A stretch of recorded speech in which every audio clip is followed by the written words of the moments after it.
Um, yes. Good morning, everyone. Thank you for coming, and welcome to Zabbix conference. So this is the first Zabbix conference we are doing in Riga, and I believe this is the largest one so far. Well, before we start, let me introduce myself. My name is Alexei Vladishev. I'm Zabbix product manager, CEO.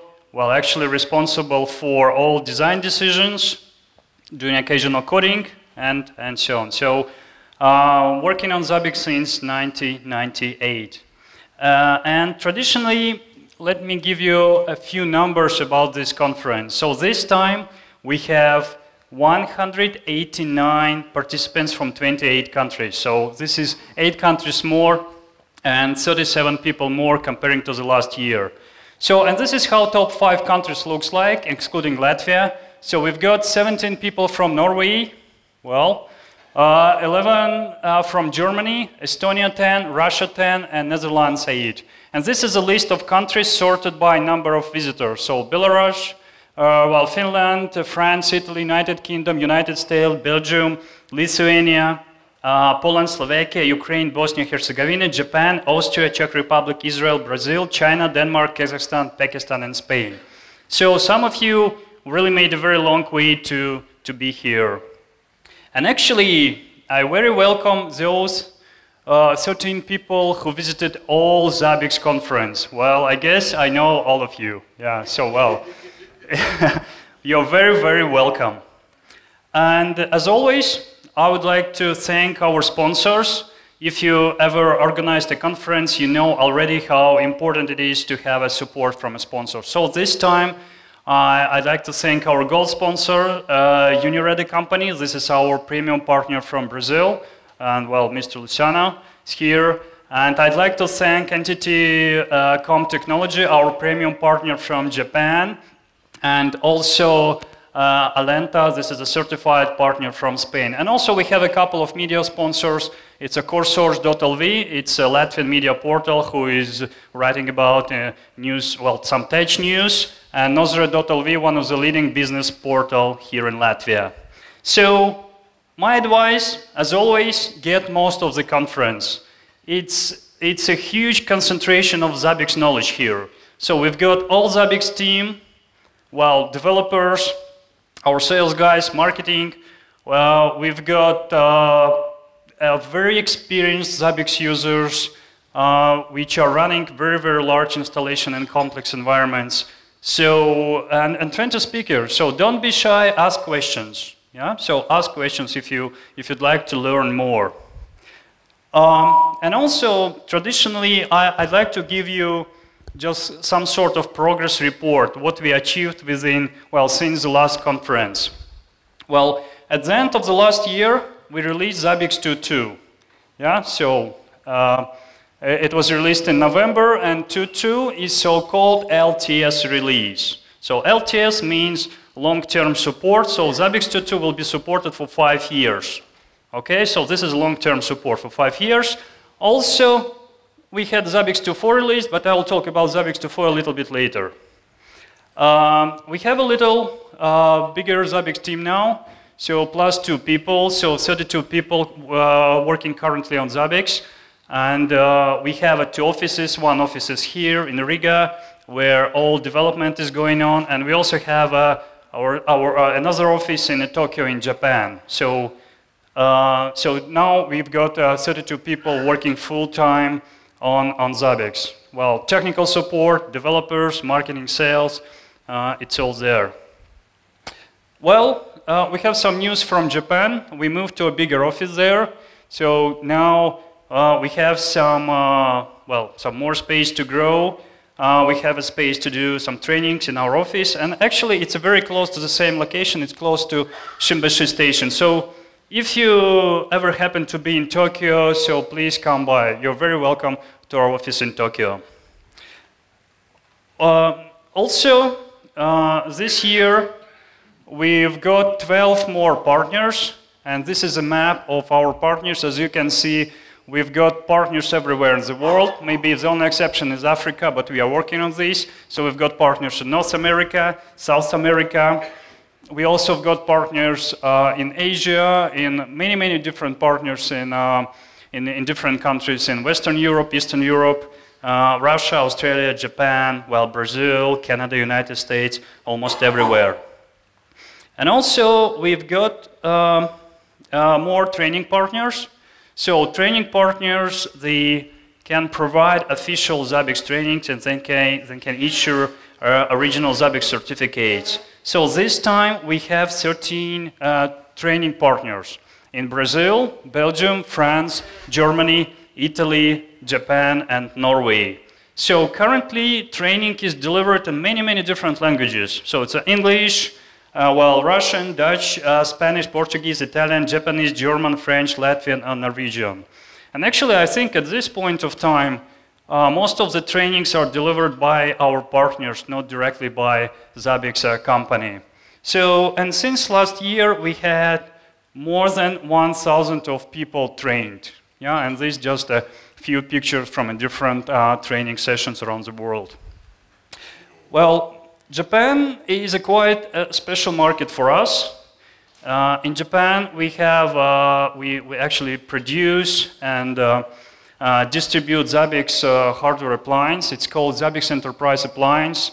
So basically, we've got two products there. One is Zabbix Server Appliance, and another is Zabbix Proxy Appliance, which we introduced this year. Okay, so those are, it's kind of a small piece of hardware. They are capable to monitor up to 20,000 of items. Of course, it depends, could be a little bit less or a little bit more. It all depends on a type of checks and maybe the frequency of checks. And this hardware and the software, it's all made in Japan. At this moment, the hardware appliance is for our Japanese market only. So this time at the conference, it's all about scalability and high performance monitoring. And let me give you a brief overview of maybe the largest deployments we have at the moment. And before doing this, I'd like to tell you what is the main metric of Zabbix performance. And I guess the main metric is not number of hosts or number of items, number of triggers, or maybe the complexity of your setup. The main metric is number of checks or number of metrics Zabbix is able to process per second. So this is called VPS, number of values or check per second. And in Zabbix dashboard, it's visible under status of Zabbix. You go to status of Zabbix, you see required server performance, and it's kind of a rough estimate what kind of performance you need from Zabbix. Well, in my case, it's slightly more than 22,000 of checks per second. And these are the largest deployments known so far to us and to our partners. So we have customers and users that have more than 2,000 of proxies connected to a single Zabbix server in a very distributed environment. We've got also customers and users having more than 15,000 of VPS delivered on average basis. Actually, it produces more than 100 of gigabytes of historical data per day. We also have customers, users monitoring more than 100,000 of hosts, more than 5 million of items, and more than 1 million of triggers. And I believe some of the examples of such a big installations will be given today or tomorrow during our conference. There will be quite nice case studies explaining how it's able to achieve this. Those numbers. And believe me or not, but yesterday we released Zabbix 2.4, just one day before the conference. Okay, thank you very much. All right. Yeah, and let me give you a brief overview of the new features which we delivered in the Zabbix 2.4. I will start with smaller features and we'll go to more important ones. Well, first, we use now unified date and time format across the front end. So we decided not to invent our own standard. We just took an existing one. So, no. Okay, thank you. I guess it was a smart decision. Yeah. All right, so Yeah, so it's everywhere in the front end except the graph. So because in graphs we need to use, well, the shorter timestamps, shorter day timestamp and shorter timestamp. We also introduced ability to to build quickly graphs consisting of multiple items. So how it works? You go to latest data, and the filter in the latest data, in monitoring latest data, has been extended. So it's possible now to filter by item name. It's possible to select multiple host groups, multiple hosts, filter by application. So basically, you get list of items. You select items you're interested in, or maybe all items. Then click, I'd like to see a graph, and then you go directly to the graph. And it's possible quickly switch from normal graph to stack graph, depending on what kind of information you'd like to be displayed. We also introduced a new macros and extended the scope of macros. So basically, the user macros could be used for notification and commands now. It looks like a simple change, but really very useful for many environments. And also, we introduced a description for hosts, templates, and proxies.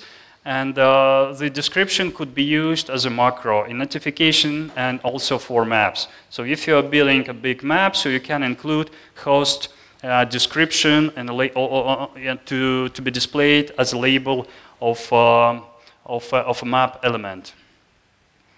Also, and this is a change we introduced in Zabbix 2.2. We now support bulk SNMP requests. So if you have some big Cisco with multiple ports, so instead of making thousands, maybe tens of thousands connections in order to get the status of all ports, we are just doing maybe one connection, and we are retrieving information using the bulk request. But the problem is that not all devices respect standards. Not all devices support bulk requests. So what we did actually, we made this optional. So on a host interface level, it's possible to tell Zabbix, okay, use bulk, SNMP bulk, or don't use SNMP bulk if your device doesn't support it. So bulk is optional now. Also, we added a very good level of flexibility when it comes to configuration of low-level discovery. So for low-level discovery, now it's possible to use multiple filters. Like in my example, I'd like to filter by files, interface name, maybe interface speed, network interface speed, and interface state. Yeah. So I'd like to discover only network interfaces of 1 gigabits per second, or maybe active interfaces with 100 of megabit per second speed. Okay. So it's possible now to specify multiple simple filters and combine them into more complex expression. And this complex expression, it's user-defined. It's no longer A or B condition, which you select from a drop-down. So you can use your own expression. Yeah, so you can type your own expression. It's very, very flexible. So if you discover a complex object which has multiple attributes, maybe application or processes, it's possible to filter by all attributes received by low-level discovery rule. It makes it really, really flexible. So, and we also introduced this level of flexibility for action conditions.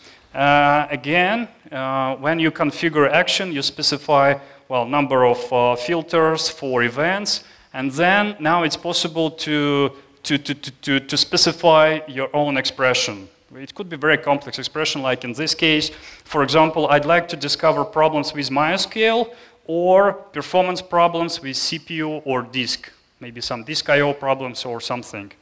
So before Zabbix 2.4, in this case, you would probably create 3 separate actions. Now it's all possible to combine in one more flexible action.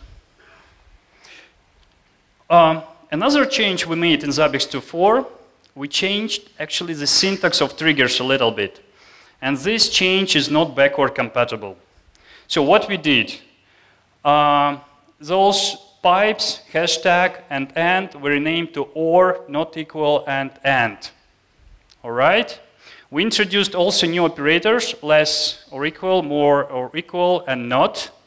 And the reason why we decided to make this backward incompatible change is to have unified syntax for low-level discovery rules, for action conditions, and for triggers.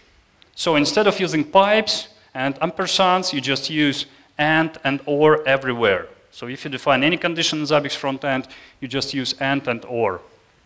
So if you're migrating to 2.4, you don't have to care about this. The migration procedure will migrate the syntax automatically, okay? If you do XML import of from older Zabbix, it's okay. It all will be converted automatically to a newer syntax. In Zabbix 2.0, Zabbix 2.2, if item is not supported, it was absolutely impossible to tell why. You see, okay, the item is not supported. Why? Why? Maybe something wrong with the agent, or maybe I made a mistake with, I don't know, item key, or maybe the value type is wrong. Well, you never know. But now we deliver a very clear message. Okay, this item is not supported because of, and then we give a reason. Maybe the invalid second parameter, an item key, or we are just trying to calculate a checksum of a file, and this file does not exist. Yeah, or maybe there is a timeout while processing item. So now we have a very clear message. So there will be a red icon as it was before. You just mouse over and you see why this particular item is not supported. Also, on a communication level, we made this, well, you know already that we use a JSON protocol on communication level for example, proxy server communication, for communication between Zabbix active agent with the server. Before we use a pretty formatting, so we use some unnecessary spaces, yeah, which is, I believe it was not a good idea. Of course, for debugging purposes, it's very nice, but it requires more traffic. So now we don't use a pretty formatting anymore. And it really helps us to save maybe 20 up to 30% of network traffic, which I believe for smaller installations will not be visible immediately, but if you're running a larger installation of Zabbix, you can see, okay, now Zabbix uses maybe a little bit less of CPU, a little bit less of memory, and maybe 20 up to 30% less of network traffic. There are a number of improvements on API side. We improved performance of some of API calls, but not everything. We still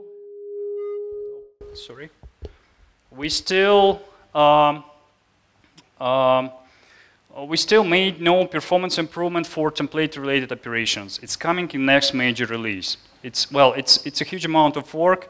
And we decided to make it properly next major release, so it's not there yet. We also removed support of some of deprecated features like output refer, and it's not supported anymore, but it was a deprecated feature in Zabbix 2.2. Monitoring triggers has been enhanced quite significantly, so now we have a smarter filter. Now it's possible to select current problems only, not to see all problems and recent problems, but I'd like to see kind of operational status, what's going on right now. I don't want to see problems which happened maybe 5 minutes ago, so it's possible to see current problems only. It's also possible to filter by application. Okay, I'd like to see problems with MySQL or Oracle. I just type Oracle here, and I see Oracle-related issues only. And also, it's possible to filter by host inventory fields. Suppose you are monitoring your customers and you have hundreds or maybe thousands of customers. So now you can filter, for example, by location. Okay, I'd like to see problems happening in Berlin now with this customer contract number, and customer is running, I don't know, Core OS or something. Yeah, so the filtering capabilities has been extended very, very much. Also, this is quite a simple change, but it contributes to user experience of the Zabbix frontend. It contributes to friendliness of Zabbix frontend. So basically, now we have, well, different buttons. Yeah, very simple change. Yeah, different buttons. If you are creating a new object, there is a button Add. Okay, we are updating existing object. There is a button Update. So two different buttons, Add and Update. So now we clearly see what we are doing. It was kind of source of confusion, especially when you were doing some cloning operation. You clone, and again, there is update, so you never know if you're modifying existing object or you're creating a new one. Also, we enhanced web monitoring pretty significantly. So now we support a custom HTTP headers, and it allows us to monitor some APIs based on SOAP protocol, based on JSON RPC, or maybe just you may specify your own custom HTTP header. Now we support a number of retries, and we expose many SSL-related options now. So you may verify host, you may verify peer, you can specify where certificate file is located. So Zabbix will verify the certificate. And also there is an option to retrieve HTTP headers only. Yeah? If you have very busy application, which well, takes lots of resources to generate HTML content, you can specify this option, and Zabbix will only check if your application is available or not. It will not ask to retrieve HTML, because your monitoring system may affect performance of your application very much if you are doing very frequent checks. Another interesting change is that it's possible now to control the debug level of a running system. So if you have Zabbix server running and you think, okay, maybe pullers are doing something wrong, or maybe I have some trapper processes which is maybe broken or it's doing nothing. So what you can do now, you may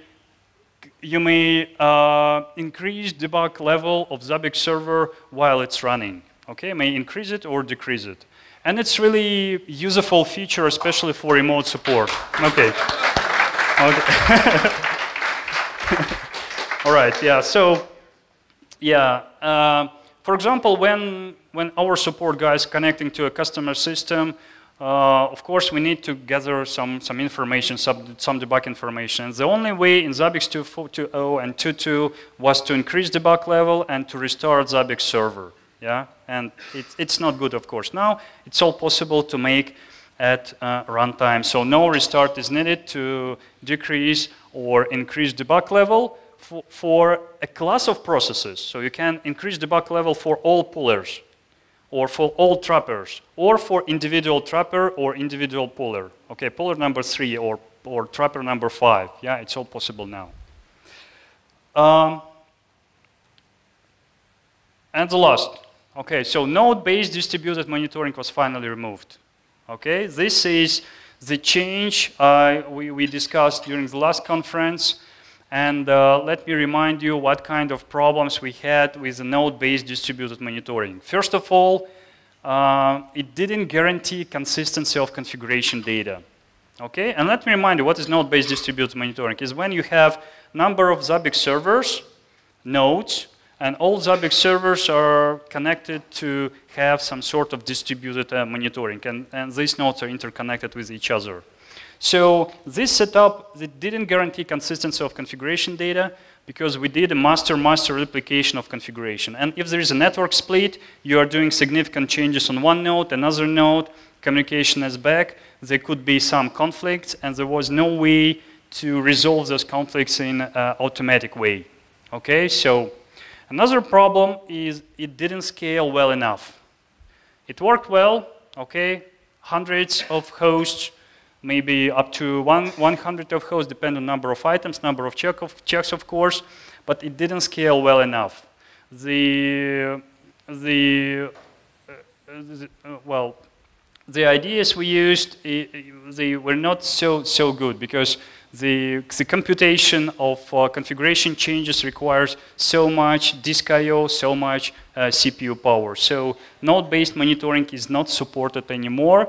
And you may use proxy-based monitoring, which is kind of a proven technology. And if you're running existing distributed monitoring and you're migrating to Zabbix 2.4, or maybe you'll migrate to Zabbix 3.0 later, it will be converted automatically to a standalone setup. Okay? So you have 2 nodes, it all will be converted to a standalone setup. And there are some more changes. So graph prototypes in screens is pretty big change, and this is a very nice piece of functionality. We automatically discover CPUs. We increased size of host-related fields, the host name and the visible host name. This is especially useful in the cloud environments when host names are, well, calculated. There's some hex dumps of some arbitrary length. Also, there is additional option for XML import, which is called remove if it's not in XML. Okay? Suppose you have 100 of hosts in XML, and you select this option. All those hosts will be transferred to Zabbix configuration, but hosts which are not in XML will be removed from Zabbix. It's a useful option for backups, for example. So you are doing before doing any change, you just export host-related configuration to XML, then do some massive changes, and this is a way how to roll back. You can import the original XML. Okay, and what's next? So, if you remember, I hope not. So the original plan was to have Zabbix 2.4 released in May. Okay? Zabbix 2.6 in November, and Zabbix 3.0 LTS in May next year. Okay, the plan was adjusted a little bit, and now we have Zabbix 2.4 released in September, Zabbix 2.6, okay, and we have a choice here. We could postpone it, maybe release it in February or March next year, but we decided to skip release of Zabbix 2.6, and instead we are going to concentrate on Zabbix 3.0, which is still scheduled to be released in May next year. Okay? All right, so you may ask, shall I upgrade to 2.4 or maybe not? It all depends on a couple of factors. First, remember that we do not provide long-term support for 2.4. It's not LTS release. So it will be supported only till next major release plus 1 month. Okay? So if you're running 2.4 now, you'll be forced to migrate to 3.0 maybe in May next year or in June next year. Also it depends if you need a new features and new functionality delivered in 2.4. So if you prefer stability, if you prefer not to upgrade your system often enough, I would suggest maybe, okay, stay with 2.2, which will be supported for the extra 4 years.